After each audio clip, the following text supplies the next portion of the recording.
Hey guys, स्वागत है आप सबका अपने यूट्यूब चैनल विद्या ट्यूब में।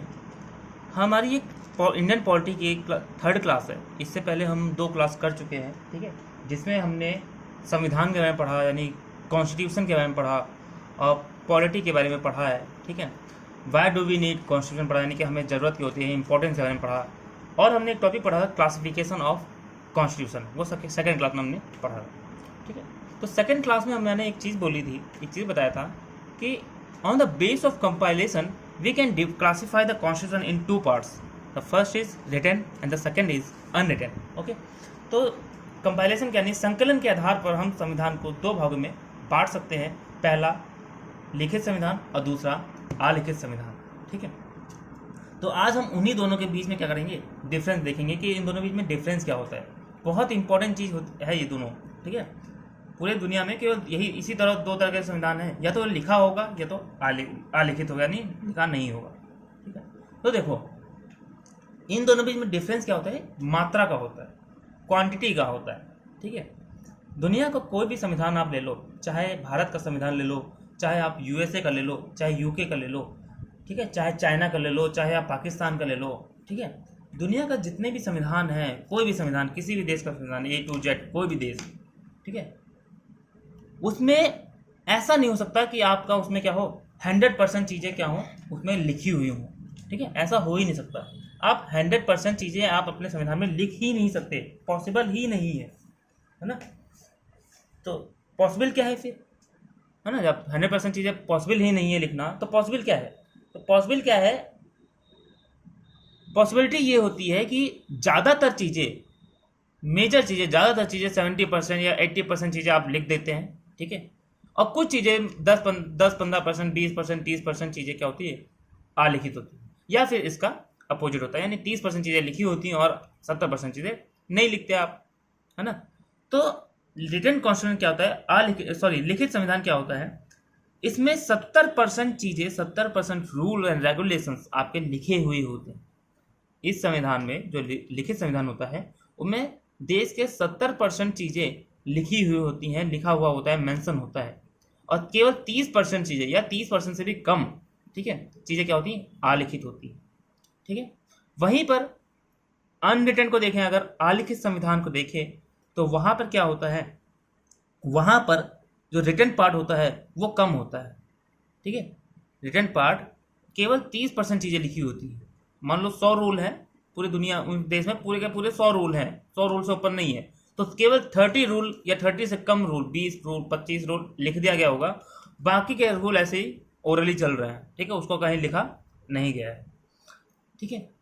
तो अनरिटन कॉन्स्टिट्यूशन में ज़्यादातर चीज़ें जो लिखी हुई होती हैं वो केवल 30% चीज़ें क्या होती हैं, लिखी होती हैं, और ज़्यादातर चीज़ें क्या होती हैं, अलिखित होती है, यानी कि वो मेंशन नहीं होती हैं। तो इस तरह के संविधान को हम क्या कहते हैं, अनरिटन कॉन्स्टिट्यूशन कहते हैं। और ये वाला जो संविधान है जिसमें 70% लिखा हुआ है और 30% या फिर उससे भी कम चीज़ें क्या हैं, नहीं लिखी, तो उन्हें हम कहते हैं रिटन कॉन्स्टिट्यूशन, लिखित संविधान, ठीक है। नाम से ही लग रहा है लिखित है, यानी लिखा हुआ है।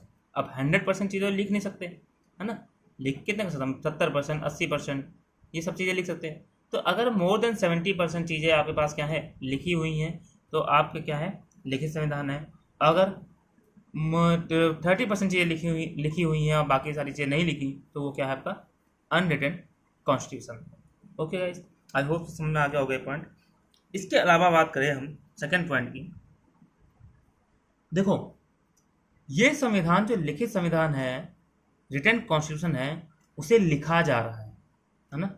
ये कौन राइट, लिखित है तो लिखा जा रहा है, जाहिर सी बात है कोई इंसान होगा, कोई व्यक्ति होगा, कोई सभा होगी जो उसे लिख रही होगी, है ना।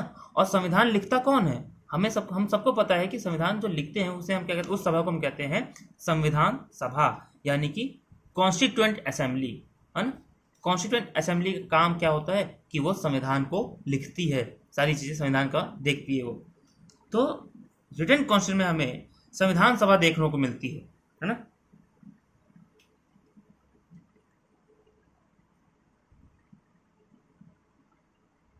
तो कॉन्स्टिट्यूएंट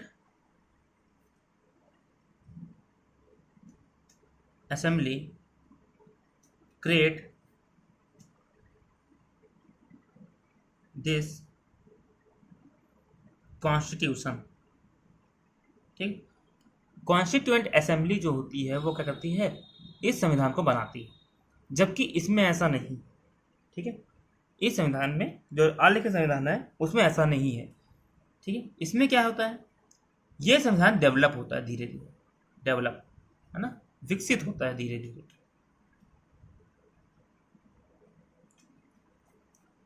ये संविधान क्या होता है, धीरे धीरे विकसित होता है। जैसे अगर एग्जाम्पल ले लें हम यूके का, ठीक है। यूके का संविधान क्या है, विकसित हुआ है, टाइम टू टाइम उसमें क्या हो रहा है, डेवलपमेंट हो रही है ना। लेकिन ये जो संविधान होता है, रिटन कॉन्स्टिट्यूशन, इसे एक सभा बैठ के पर्टिकुलर डेट में पर्टिकुलर एक जगह पर बैठ के सारी चीज़ें बहस करते हैं, वो लिखते हैं। जैसे इंडिया का संविधान,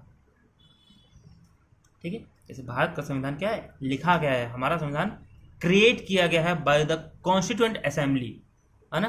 कब से कब तक किया गया, 1946 से लेकर के 1949 तक, 2 साल 11 महीने 18 दिन का समय लगा था, है ना, पता ही होगा। तो ये संविधान विकसित होता है।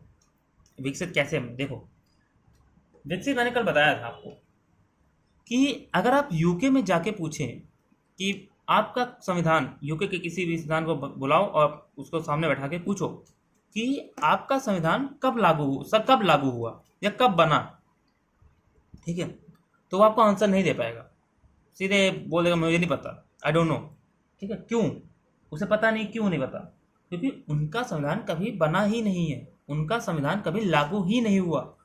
उनका संविधान क्या हुआ है, जब से वहाँ पे डेमोक्रेसी आई, फिर रूल एंड रेगुलेशन शुरू हुए, तब से वो क्या हो रहा है, डेवलप हो रहा है। हर रोज, हर साल, साल दर साल, ठीक है, 10 साल पे 15 साल में चीज़ें क्या होती हैं, उसमें नई नई चीज़ें ऐड होती जा रही हैं, जुड़ती जा रही हैं, ठीक है। कोई समय आया, उसमें कोई रूल की जरूरत पड़ी, उठा के उसमें ऐड कर दिया, फिर आया, फिर ऐड करते जा रहे हैं, ठीक है। विकसित हो रहा है धीरे धीरे, इसे लिखा नहीं गया है। तो ऐसे संविधान को, जो संविधान लिखा नहीं गया, वो समय के साथ विकसित हो रहा है, समय के साथ बन रहा है, ठीक है, समय के साथ उसमें विकास हो रहा है, तो ऐसे संविधान को हम क्या कहते हैं, डेवलप संविधान कहते हैं, यानी कि विकसित संविधान कहा जाता है, ठीक है। तो कॉन्स्टिट्यूएंट असेंबली इस रिटन कॉन्स्टिट्यूशन को क्रिएट करती है, जबकि अनरिटन कॉन्स्टिट्यूशन डेवलप होता है धीरे धीरे, समय के साथ साथ विकसित होता है। आई बात समझ में, है ना। जैसे अगर मैं बात करूँ और अगर एग्जांपल लूँ इसका, डेवलप और कॉन्स्टिट्यूएंट असेंबली का, ठीक है। तो जैसे डेवलप का मतलब क्या होता है, जो विकास हो रहा हो। जैसे मान लो छोटा सा बच्चा है, ठीक है, छोटा सा बच्चा जब पढ़ना लिखना शुरू करता है, तो क्या कोई इंसान ये बता सकता है कि कब उसने किस तारीख से उसने ए लिखना शुरू किया, ए फॉर एप्पल? कोई बता सकता है कि किस तारीख से उसने ए, बी फॉर बॉल लिखना शुरू किया? कोई नहीं बता सकता। क्यों? क्योंकि वो डेवलप हो रहा है, वहाँ पे डेवलपमेंट हो रही है उस बच्चे की, ठीक है। लेकिन अगर वहीं पे कोई घर है, ठीक है, वो बच्चा कोई चीज़ बना रहा है, मान लीजिए कोई बड़ा होता है और कुछ बनाता है, कोई प्रोजेक्ट बनाता है, तो आप उस प्रोजेक्ट का क्या कर सकते हैं, डेट बताते हैं, हाँ इस बच्चे ने ये प्रोजेक्ट इस तारीख को बनाया था। क्यों बोल सकते हैं? क्योंकि वहाँ पर उस प्रोजेक्ट का क्रिएशन हो रहा है, वहाँ का उसका निर्माण हो रहा है, ठीक है। तो जब किसी चीज़ का कोई चीज़ क्रिएट होती है, कोई चीज़ बनाई जाती है, यानी कि निर्माण की जाती है, तो उसका डेट, टाइम, सारी चीज़ें क्या होती हैं, पता होती हैं, ठीक है। उसमें एक कोई असेंबली होगी, कोई इंसान होगा जो वो बनाया होगा। लेकिन जब कोई डेवलपमेंट हो रहा होता है ना, कोई डेवलपमेंट हो रही है, तो उसकी कोई पर्टिकुलर डेट नहीं होती कि कब से शुरू हुआ, डेवलपमेंट कब खत्म हुआ, कोई चीज़ लगातार समय के साथ साथ क्या हो रहा है, डेवलप होती जा रही है। हाँ, आप हिस्ट्री में देख लो, ह्यूमन हिस्ट्री अगर पढ़ते हो आप, ठीक है, तो ह्यूमन डेवलपमेंट करना शुरू किया, कोई पर्टिकुलर डेट है क्या उसकी? नहीं है, कोई पर्टिकुलर डेट नहीं है कि ह्यूमन इस तारीख को, इस तारीख से क्या हुआ, इस समय पर ह्यूमन जो मानव है वो डेवलप होना शुरू हुआ, नहीं है हमारे पास। क्यों? क्योंकि वो डेवलप हो रहा है, ठीक है। और आज भी हम क्या हो रहे हैं, डेवलप करते जा रहे हैं रोज, है ना। तो अब आते हैं अगले टॉपिक पे। तो आई होप सो दोनों पॉइंट समझ में आते होंगे। अगर नहीं समझ आया तो आप एक बार क्या करते हैं, एक बार रिवाइंड करके इसको दोबारा पढ़ सकते हैं, ठीक है। उसके बाद क्या होता है, अब देखो मैंने ये लाइन बोली अभी, इसी चीज को लिखना है हमें। संविधान सभा इसको बना रही है ना, यानी कि कोई ना कोई अब संविधान सभा बना रही है, कोई बना रहा है, तो क्या होगा, उसकी डेट होगी कि नहीं होगी हमारे पास? एक सभा है, वो सभा बन रही है, बैठ रही है, मीटिंग कर रही है, तो उसका पर्टिकुलर डेट होता है हमारे पास कि इस तारीख को मीटिंग शुरू हुई, इतने घंटे मीटिंग चली, ये बातें हुई उसमें, है ना। तो ये सारी चीज़ें क्या है, हमें पता होता है इसमें। ओके, तो यहाँ पे क्या होता है, creation date and implementation date, यानी या फिर डेट ऑफ इन्फोर्सेबल डेट, ठीक है, जो इन्फोर्स की जा रही है जिस तारीख को, ठीक है, ये डेट हमें क्या होती है, पता होती है ना। ये किस तारीख से वो संविधान बनना शुरू हुआ और किस तारीख को वो लागू हुआ, ये सारी चीज़ें हमें क्या होती है, पता होती है। यहाँ पे ऐसा नहीं है। अनरिटन कॉन्स्टिट्यूशन में, इस संविधान में आपके पास कोई भी डेट ऐसी नहीं होती जहाँ पे आप बता सको कि ये संविधान कब बनना शुरू हुआ और कब जाके इम्प्लीमेंट हुआ। आई बात समझे, ठीक है। इसके अलावा फोर्थ पार्ट करें तो इसमें क्या होता है,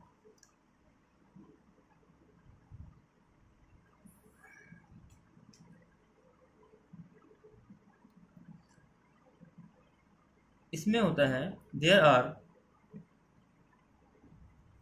ऑल द ऑप्शन ऑफ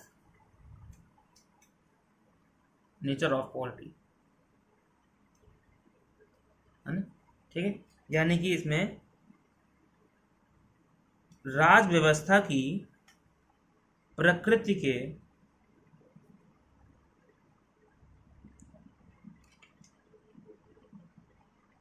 सभी विकल्प पाए जाते हैं, ठीक है। बस में तो इसमें क्या होता है, नेचर ऑफ पॉलिटी के जितने भी विकल्प हैं वो सारे विकल्प क्या हो रहे हैं, पाए जाते हैं, ठीक है। राजनीति की जितनी जो प्रकृति है उसके सभी विकल्प पाए जा रहे हैं। आई बात समझ, सभी विकल्प मतलब जैसे राजव्यवस्था, देखो पॉलिटी क्या होती है, नेचर ऑफ पॉलिटी मैंने बताया था, नेचर ऑफ पॉलिटी। तो नेचर ऑफ पॉलिटी तीन तरह की होती है ना। राजव्यवस्था है, पॉलिटी है, उसको वो तीन तरह की होती है। पहली एकात्मक, यानी कि यूनिटरी। दूसरी फेडरल, यानी कि संघात्मक। और तीसरी हमारी होती है क्वासी फेडरल, यानी कि अर्ध संघात्मक, ठीक है। तो नेचर ऑफ पॉलिटी क्या तीन तरह की होती है, नेचर ऑफ पॉलिटी राजव्यवस्था तीन तरह की होती है। या तो आपकी पॉलिटी यूनिटरी होगी यानी एकात्मक होगी, या तो वो क्या होगी, फेडरल होगी, संघात्मक होगी, या तो आपकी क्वासी फेडरल होगी, या तो यानी कि अर्ध संघात्मक होगी, है ना। तो क्रिएशन में जो क्रिएट किया जा रहा है, रिटन कॉन्स्टिट्यूशन है ना। रिटन कॉन्स्टिट्यूशन में ये तीनों ऑप्शन क्या होते हैं, पाए जाते हैं। लेकिन वहीं पर इस वाले कॉन्स्टिट्यूशन में जो अनरिटन है, इसमें केवल और केवल यूनिटरी पॉलिटी ही पाई जाती है, ठीक है। इसमें केवल एकात्मक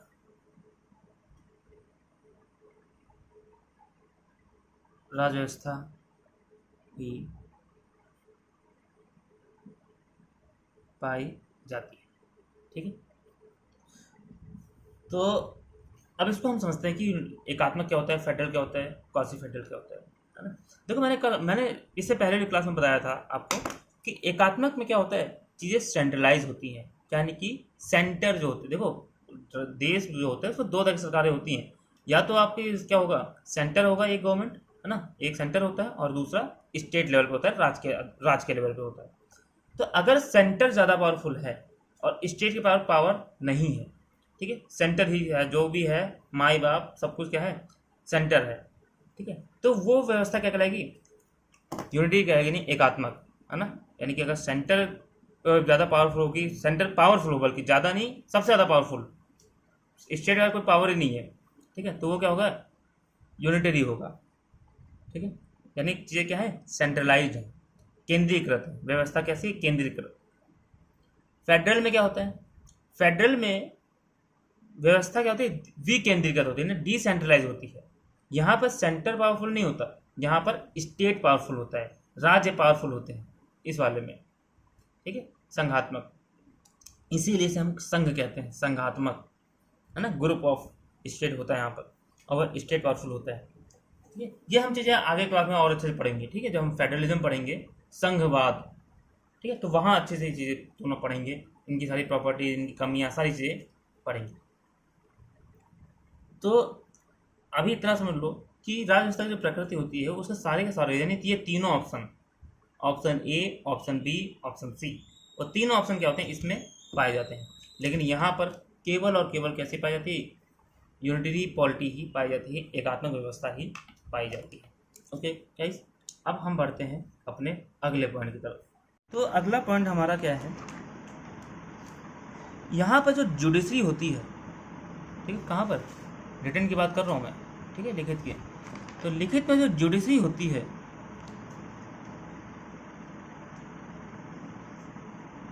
वो क्या होती है, मोर पावरफुल होती है, यानी ज़्यादा पावरफुल होती है, किससे, then comparison, as compare to legislature and, ठीक है, एग्जीक्यूटिव। यानी कि यहाँ पर क्या होता है, इस रिटर्न संविधान में न्यायपालिका जो होती है, हमारी जुडिशरी होती है, वो विधायिका और कार्यपालिका यानी कि लेजिस्लेचर और एग्जीक्यूटिव की तुलना में ज़्यादा पावरफुल होती है, ज़्यादा इसकी शक्तियाँ जो होती हैं, पावर जो होती है वो ज़्यादा व्यापक होती है। ओके, ठीक है, तो इसमें क्या होता है, जुडिशरी आपकी ज़्यादा पावरफुल होती है, आपकी ये दोनों कम पावरफुल होते हैं, इनकी पावर थोड़ी लिमिट में होती है। ठीक है, लेकिन इस संविधान में क्या होता है, अनरिटन कॉन्स्टिट्यूशन में, यानी अलिखित संविधान में क्या होता है, इसमें जो जुडिशरी होती है, जुडिशरी की जो पावर होती है, पावर ऑफ जुडिशरी, ये कैसी होती है, लिमिटेड होती है, ये एक सीमित होती है इसकी शक्तियाँ। और जो आपका विधायिका होती है,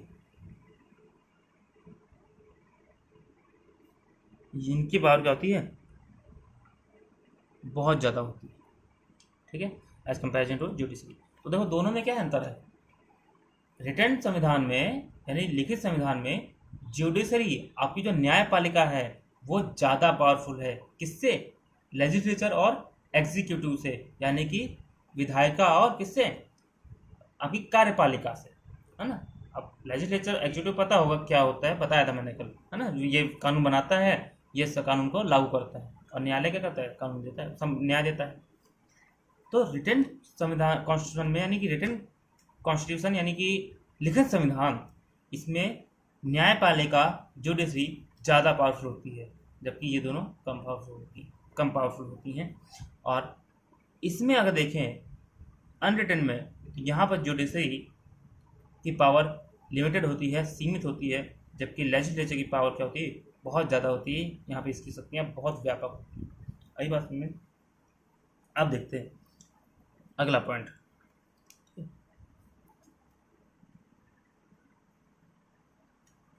संविधान में अगर संशोधन की बात करें, है ना, अमेंडमेंट,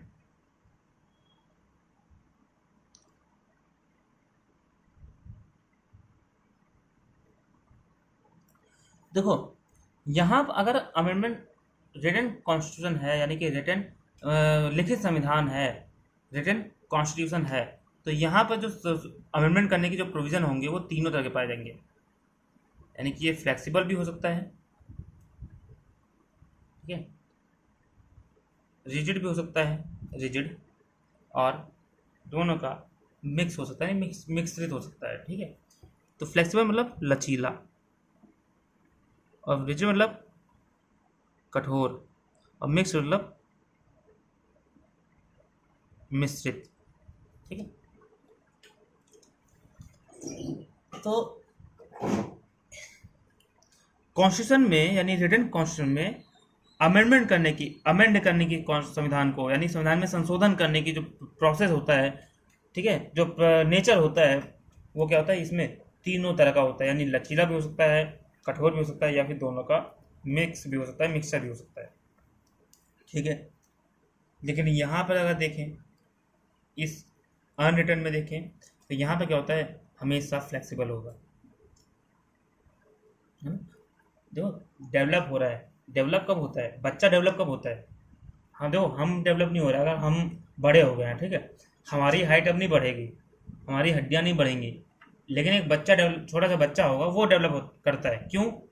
क्योंकि उसके अंदर जो, उसकी बॉडी के अंदर कहीं ना कहीं क्या है, लचीलापन है, फ्लेक्सिबल है उसकी बॉडी। ठीक है, उसकी बॉडी डेवलप कर सकती है आसानी से, लेकिन अगर हम चाहें डेवलप, तो हम नहीं डेवलप कर सकते, है ना। तो वैसे ही अगर संविधान फ्लेक्सिबल होगा, तभी तो वो डेवलप करेगा। और डेवलप जो संविधान होता है वो हमेशा क्या होता है, अनरिटन कॉन्स्टिट्यूशन होता है।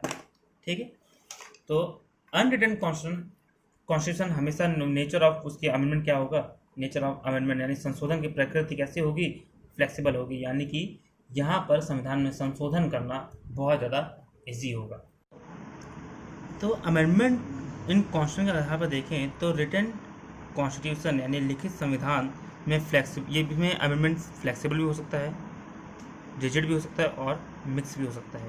लेकिन यहाँ पर ऐसा नहीं है, यहाँ पे क्या होगा, हमेशा केवल फ्लेक्सिबल ही रहेगा। ठीक है, ऐसे समझो कि मान लो कोई चीज़ डेवलप हो रही है, मैंने जैसे बताया कि डेवलप हो रही है, तो अगर वो फ्लेक्सिबल नहीं होगा तो डेवलप हो ही नहीं सकती, है ना। उसमें आप नया चीज़ जोड़ ही नहीं सकते अगर फ्लेक्सिबल नहीं होगा।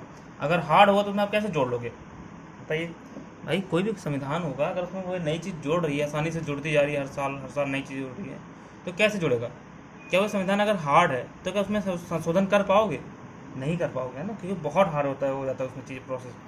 तो क्या इसीलिए जब संविधान संविधान होता है, डेवलप कॉन्स्टिट्यूशन होता है, ठीक है, तो उसमें क्या करते हैं, उसमें आपके अमेंडमेंट करने की जो प्रोसेस होता है उसको काफ़ी ईजी बनाया जाता है, उसको फ्लेक्सिबल रखा जाता है। ठीक है, इसीलिए मैं कह रहा हूँ, इसीलिए कहा जाता है कि अनरिटन कॉन्स्टिट्यूशन हमेशा क्या होगा, फ्लेक्सिबल कॉन्स्टिट्यूशन होगा। ओके, तो अब अगर हम एग्जांपल दें, है ना, इसके एग्जांपल, तो इससे एग्जांपल जैसे क्या है, हमारा अमेरिका का संविधान कैसा है, अमेरिका का पहला लिखित संविधान है पूरी दुनिया में, है ना। इस दुनिया में अगर किसी का सबसे पहला लिखित संविधान किसने बनाया, तो किसने बनाया था, अमेरिका ने। इससे पहले जो भी नियम कानून चलते थे वो मुंह जुबानी चलते थे, कोई लिखता नहीं था इनको। ठीक है, और ये दुनिया का सबसे छोटा संविधान है, अमेरिका का सबसे पहला लिखित संविधान है, सबसे छोटा संविधान है, और सबसे ज़्यादा हार्ड है। ठीक है, वर्ल्ड का सबसे ज़्यादा हार्ड संविधान किसका है, अमेरिका का संविधान है। तो ये 3 पॉइंट याद रखना अमेरिका के बारे में। ठीक है, अमेरिका का संविधान पहला, ये सबसे पहला लिखित संविधान है। ठीक है, अमेरिका ने सबसे पहले संविधान लिखना शुरू किया था। दूसरा, सबसे छोटा संविधान है। ठीक है, दुनिया का सबसे छोटा संविधान है। और तीसरा, ये बहुत ज़्यादा कठोर है, नहीं रिजिड है। आई बात समझ। इसके अलावा एक इसमें एग्जाम्पल होगा श्रीलंका। श्रीलंका जो है वो रिटन तो है, लेकिन वो क्या है, फ्लेक्सिबल है। दुनिया का सबसे ज़्यादा फ्लेक्सिबल कॉन्स्टिट्यूशन किसका है, श्रीलंका का है। ठीक, सबसे लचीला संविधान है। देखो क्यों लचीला है, लचीला क्यों है। अब आपको कन्फ्यूजन हो रही होगी, कन्फ्यूजन ये होगी कि ये रिटन है ना, फ्लेक्सिबल तो अनरिटन होता है, लेकिन ऐसा नहीं है। यहाँ पे क्या है, आपको ऑप्शन मिलते हैं ना, यहाँ पे काफ़ी सारे ऑप्शन मिलते हैं। इस अनरिटन में आपको ऑप्शन नहीं देखने को मिल रहा है।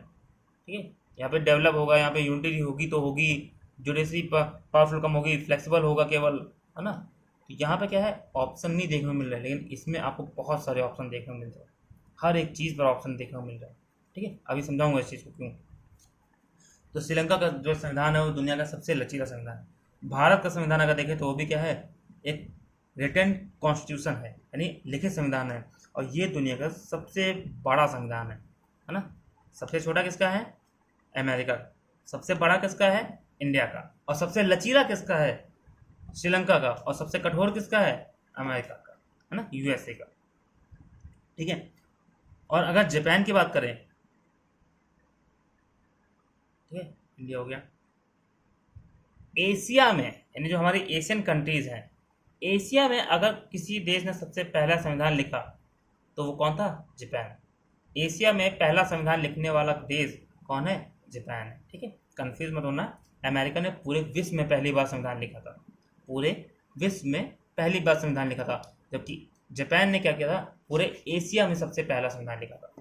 ठीक है, और अगर इसका एग्जाम्पल देखें तो इसमें एग्जाम्पल जैसे हमारा ब्रिटेन, ठीक है, जैसे हमारा सऊदी अरब है ना, जैसे हमारा न्यूजीलैंड है ना, और हमारा इजराइल। ठीक है, इनके जो संविधान है यह अलिखित संविधान है, यानी कि अनरिटन कॉन्स्टिट्यूशन है ना। तो एक चीज़ आप यहाँ पे गौर करो, समझने वाली, जो अभी मैंने बताया था, अभी बताता हूँ मैं आपको, बोला था ना, वो समझो। अब एक चीज़ गौर करो, इस संविधान के अंदर, यानी अलिखित संविधान के अंदर, अनरिटन कॉन्स्टिट्यूशन के अंदर आपको ऑप्शन नहीं देखने को मिल रहा, यहाँ पर कोई ऑप्शन नहीं है, लेकिन यहाँ पर ऑप्शन ही ऑप्शन है। यूनिटरी मन हो तो यूनिटरी रखो, मन हो तो क्वासी फेडरल रखो, मन हो तो क्या है आप फेडरल रखो, मन है आपका फ्लेक्सिबल रखो। ठीक है, जो मन है वो रखो, इतने सारे ऑप्शन हैं, आप कोई भी इसमें से चूज कर सकते हो। तो यहाँ ऑप्शन है लेकिन यहाँ ऑप्शन नहीं। कैसे नहीं है, इस चीज़ को समझना। ठीक है, इस चीज़ को आप एक गांव समझो, एक शहर है, मान लीजिए शहर समझते हैं।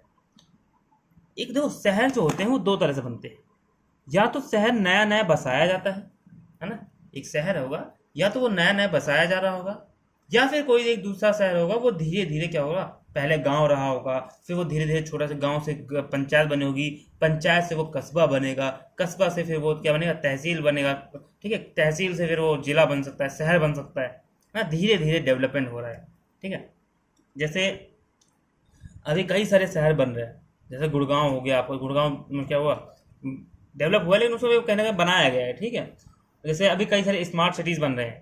ठीक है, तो स्मार्ट सिटीज़ आप कमेंट में दो स्मार्ट सिटी बताइएगा कि कौन से जो इसमें हमारे इंडियन गवर्नमेंट है, ठीक है, वो किन दो, कोई दो एग्जांपल बताइएगा जो स्मार्ट सिटी पर वर्क चल रहा है, स्मार्ट सिटी बनाई जा रही है इंडिया में। ठीक है, तो जो स्मार्ट सिटी बनाई जा रही हैं वो क्या हो गई हैं, उनके लिए बाकायदा फंड निकला, पूरा नक्शा तैयार हुआ कि यहाँ पे ये होगा, यहाँ से रोड जाएगी, यहाँ पे ये चीज़ें होंगी, इतने घर बनेंगे, यहाँ पुलिस स्टेशन बनेगा, यहाँ पे हॉस्पिटल बनेगा। ठीक है, यहाँ पर पोस्ट ऑफिस बनेगा, यहाँ पे बैंक बनेगा, यहाँ एटीएम रखा जाएगा। तो हर चीज़ क्या होता है, वहाँ पे आपको वेल मैनेज होता है। ठीक है, वहाँ पर आपके पास ऑप्शन होते हैं, आपको बड़ा पुलिस स्टेशन बनाना है तो बड़ा बनाइए, छोटा बनाना है छोटा बनाइए, मीडियम बनाना है मीडियम बनाइए। आपको एक बैंक का ऑप्शन, एक बैंक रखना है एक बैंक रखिए, 10 बैंक रखना है 10 बैंक रखिए। ठीक है, आपको ग्रामीण बैंक लगाना है उसमें ग्रामीण बैंक लगा दो, है ना। आपको घर कैसे बनाने हैं, आपके पास ऑप्शन है, आप चाहे बंगला टाइप के सारे घर बना दीजिए, चाहे फ्लैट बनाइए, चाहे नॉर्मल घर बनाइए। तो क्या है, वहाँ पे ऑप्शन है। क्यों? क्योंकि उस सिटी को क्रिएट किया जा रहा है ना, उस सिटी का क्रिएशन हो रहा है, उस सिटी का निर्माण हो रहा है। ठीक है, तो जब किसी चीज़ का निर्माण होता है ना, जब हम कोई चीज़ बनाते हैं अपने हाथों से, तो हमारे पास सारे ऑप्शन होते हैं, और उन सभी ऑप्शन के अकॉर्डिंग हम चीज़ें को क्या करते हैं, निर्माण करते हैं। लेकिन वहीं पे मान लीजिए कोई एक शहर है जो धीरे धीरे डेवलप हुआ, मान लीजिए पहले गांव था, गांव से कस्बा बना, कस्बा से शहर बना, तो वहाँ क्या होगा, जहाँ जरूरी नहीं है कि आपको जो रोडें होंगी ग्रिड पैटर्न में मिलेंगी, मेट्रो में मिल जाएगी, आपको एयरलाइन मिल जाएगी, आपको क्या कहते हैं पाइपलाइन मिल जाएगी, जरूरी नहीं है। ठीक है, और वहाँ पे पाइपलाइन अगर है तो बिल्कुल परफेक्ट ग्रिड पैटर्न में है हर घर में, ऐसा नहीं हो। ठीक है, वहाँ पे चीज़ें अस्त व्यस्त मिलेंगी, मतलब कोई चीज़, कोई गली इधर चली गई, कोई गली उधर चली गई, एक बैंक है तो है, किसी कहीं पे दो बैंक है, कहीं कहीं एक भी बैंक नहीं है। ठीक है, कोई ऑप्शन नहीं मिलेंगे आपको वहाँ पे। कुछ घर फ्लैट के रूप में मिलेंगे, तो कुछ घर वहीं झोपड़पट्टी मिलेगी, कुछ घर वहाँ पर बंगला के रूप में मिलेंगे, है ना। जैसे आपका अपना दिल्ली ले लें आप, हमारी दिल्ली क्या है, दिल्ली का वो एरिया जो बाद बनाया गया, डेवलप किया गया है। जैसे नोएडा वोएडा ले लीजिए आप, तो नोएडा क्या है, नोएडा क्रिएशन किया गया है ना। नोएडा का और पूरा अथॉरिटी बनाई गई, उसने क्या किया, पूरा का पूरा मैप बनाया और चीज़ों का क्या किया, वहाँ पे बनाया, रोडें बनाई, बिल्डिंग बनाई। तो वहीं पे आप नोएडा को देखें, नोएडा बिल्कुल वेल मैनेज सिटी है। ठीक है, वहाँ पे आपको हर चीज़ का ऑप्शन अवेलेबल है। ठीक है, लेकिन वहीं आप दिल्ली देख लीजिए, दिल्ली का कोई भी एक शहर उठा के एरिया देख लीजिए, वहाँ पे आपको क्या मिलेगा, स्लम एरिया मिलेगा, झोपड़पट्टियाँ मिलेंगी, छोटी बिल्डिंग मिलेंगी, छोटे छोटे घर मिलेंगे। ठीक है, बड़ी बिल्डिंगें मिलेंगी, बंगला मिलेगा। ठीक है, आया ना, बस आई बस समझ में। क्यों मिलेगा, क्योंकि अब यहाँ पे ऑप्शन नहीं है आपके पास डेवलप वाले में, ठीक है। कुछ चीज़ें बस है, जो है वो है, ठीक है, कोई ऑप्शन नहीं आपको मिल रहा। तो अनरिटन कॉन्स्टिट्यूशन में चीज़ें क्या हो रही है, डेवलप हो रही है, इसलिए यहाँ पे क्या होगा, ऑप्शन नहीं मिलेगा आपको, ठीक है, क्योंकि ये डेवलप हो रही है। लेकिन जब आप वही चीज़, कोई चीज़ आप खुद बनाते हैं, क्रिएट करते हैं, तो क्या करते हैं, उसमें आपको ऑप्शन बहुत ज़्यादा देखने को मिलते हैं। इसीलिए अनरिटन कॉन्स्टिट्यूशन में आपको ऑप्शन बहुत ज़्यादा देखने को मिल रहा है, ठीक है, जबकि इस वाले संविधान में आपको ऑप्शन बहुत कम देखने को मिल रहा है, ठीक है, ऑप्शन है ही नहीं, ठीक है। फ्लेक्सिबल होगा तो फ्लेक्सिबल ही होगा, इसके अलावा और कोई दूसरे की गुंजाइश ही नहीं है, ठीक है, इससे कम तो लेना ही नहीं है। फ्लेक्सिबल ही मतलब फ्लेक्सिबल ही चाहिए अनरिटन में, ठीक है। यूनिटरी होगा, पॉलिटी एकात्मक होगी राज्य व्यवस्था, तो एकात्मक ही होगी, दूसरे का तो नाम ही मत लो यहाँ पर, है ना, दूसरे का नाम लेना गुनाह है यहाँ पर। तो इस तरह से आपका क्या हुआ, रिटन कॉन्स्टिट्यूशन और अनरिटन कॉन्स्टिट्यूशन, यानी कि लिखित संविधान और अलिखित संविधान में हमने डिफरेंस समझा कि दोनों में क्या होता है, क्या क्या डिफरेंस होता है, क्या क्या अंतर होता है, ठीक है। इसको आप, अगर आपको एक बार नहीं समझ में आता, तो आप इसको दोबारा से रिवाइंड करके दोबारा से देख सकते हैं, ठीक है। और एक चीज़ बताना चाहूँगा कि इसको देखने से पहले आपको पहले की दोनों वीडियो देख लेनी चाहिए, ठीक है, उसमें आपको काफ़ी सारी चीज़ें समझ में आ जाएंगी कि संविधान क्या होता है, और मैंने आपको वहाँ पे बताया था डेवलप संविधान क्या होता है, यूनिटरी सिस्टम क्या होता है, फेडरल सिस्टम क्या होता है, ये सारी चीज़ आपको कीवर्ड्स मैंने वहाँ पे बता रखा है, ठीक है, एक्सप्लेन किया है, तो ये चीज़ आपको समझ में आ जाएगा। और बाकी ये सब चीज़ें हम डिटेल में पढ़ेंगे आगे की क्लास में, तो ठीक है। तो वीडियो को पूरा देखिए, ठीक है, लाइक करिए, शेयर करिए, कमेंट करिए, और चैनल को सब्सक्राइब करके बेल आइकन को प्रेस करिए, ताकि हमारी जो नोटिफिकेशन है वो आप तक पहुँचती रहे, ठीक है। तो ठीक है, फिर आप मिलते हैं अगले क्लास में, तब तक के लिए गुड बाय, सी यू।